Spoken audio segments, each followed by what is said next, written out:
I'll never forget the sound of those fists pounding on my front door fast heavy, the kind of knocking that doesn't ask permission but announces disaster. And I'll never forget the moment 4 men in dark blue uniforms raised their guns at me and said they were here to arrest my wife. Or the moment they froze like statues when Sarah walked out in her real sheriff's uniform. That was the instant I realized this wasn't chaos, it was a setup. And someone in our own neighborhood had lit the match. My name is Michael Thompson, and I used to think Oakwood Heights was the kind of quiet suburb where the biggest drama was whether someone forgot trash day. We had kids on bikes, people watering lawns, Mrs. Parker's dog harassing every mailman within 3 counties. Normal, peaceful, predictable. Until the HOA president Gregory Allen decided he wanted more power than the actual county sheriff.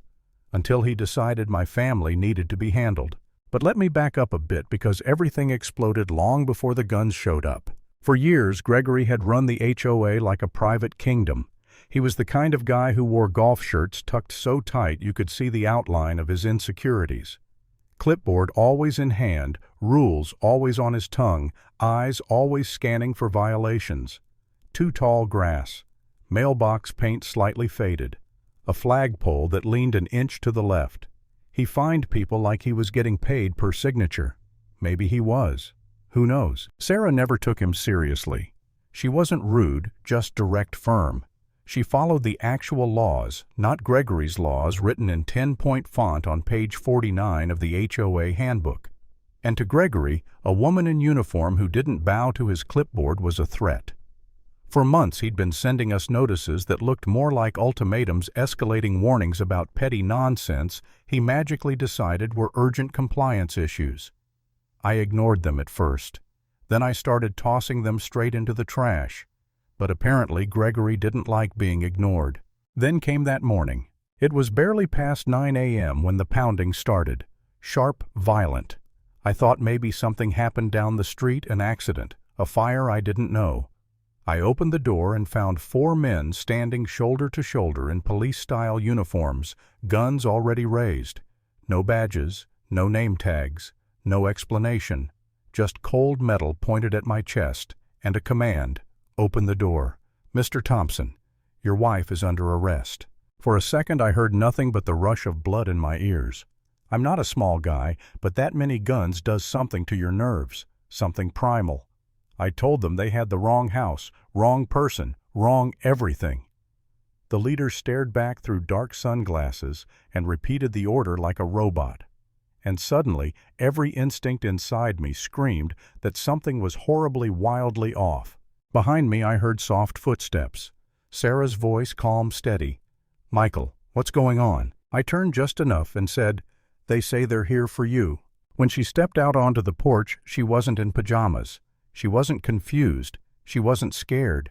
She was in full sheriff's uniform badge glinting in the sun. And when those fake cops saw that badge, it was like watching someone yank the power cord out of their confidence. One loosened his grip on the gun. Another swallowed hard. A third avoided eye contact like a child caught stealing. Sarah didn't shout. She didn't have to. "Holster your weapons, now." The leader tried to salvage his performance, saying something like, "Ma'am, this doesn't concern Sheriff Sarah Thompson." She cut him off. "If you're real officers, you know who I am. If you're not, you're impersonating law enforcement with loaded weapons. That's 10 years in prison minimum." You could feel the air shift. You could feel them crack under the weight of the truth. Then Sarah pressed the radio on her shoulder and contacted dispatch. The reply came loud and clear. No warrants, no active orders, and units were already heading our way. Real sirens were coming. Fake authority was crumbling. And neighbors, God bless Oakwood Heights, were already peeking out windows recording everything. Mr. Jenkins was practically sprinting to his mailbox with his phone pointed right at us. Then came the moment that told me this was bigger than a misunderstanding. When the sirens grew louder, the leader's face drained of color.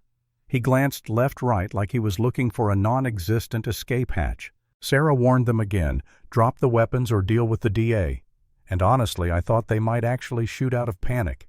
But real deputies pulled up lights flashing across the entire block like a stage spotlight on the truth. Within seconds, the 4 men were disarmed, handcuffed, and separated. I remember thinking that was the end of it. God, I was naive. Because then, marching up the sidewalk like a man arriving to supervise a lawn mowing complaint, came Gregory Allen himself. Pressed khakis, golf shirt, clipboard, the holy trinity of HOA arrogance. And he had the audacity, the breathtaking Olympic-level audacity to shout, "This is outrageous. You can't just haul them off like common criminals." They were here on official business. Sarah turned her head so slowly I swear I heard the air tense. "Official business," she repeated. Gregory puffed his chest. "They're compliance officers hired by this community. They have authority." "No compliance officer carries a gun," Sarah snapped. "None wave around fake arrest warrants." Gregory stuttered, sweat trickling down his temples.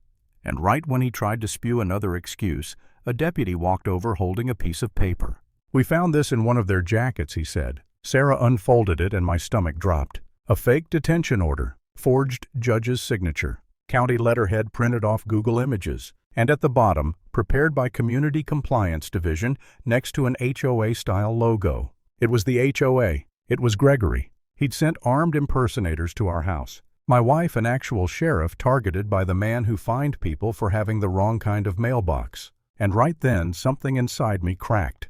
Not anger, not fear, something deeper, something sickening. A little voice whispering that maybe we should have played along with Gregory's petty rules. Maybe this was my fault for pushing back. Maybe Sarah was targeted because I kept throwing his notices away. For a moment, a short, ugly moment, I actually wondered if we'd brought this on ourselves. I hated that feeling, that helplessness, that doubt. But then I looked around. Neighbors in robes and slippers. Kids kept inside because armed men were on our street. Phones recording. People whispering. He forged court papers, and he put our families in danger. This wasn't on me. This wasn't on Sarah. This was on Gregory. And suddenly all that doubt transformed into something sharp, something hot, resolve. Before we could process anything else, one of the arrested impersonators' tall guy scar on his cheek lunged. His cuffs were in front, deputies distracted. He charged at Sarah, screaming, "You're coming with us!" He swung his cuffed hands like a weapon aiming for her head.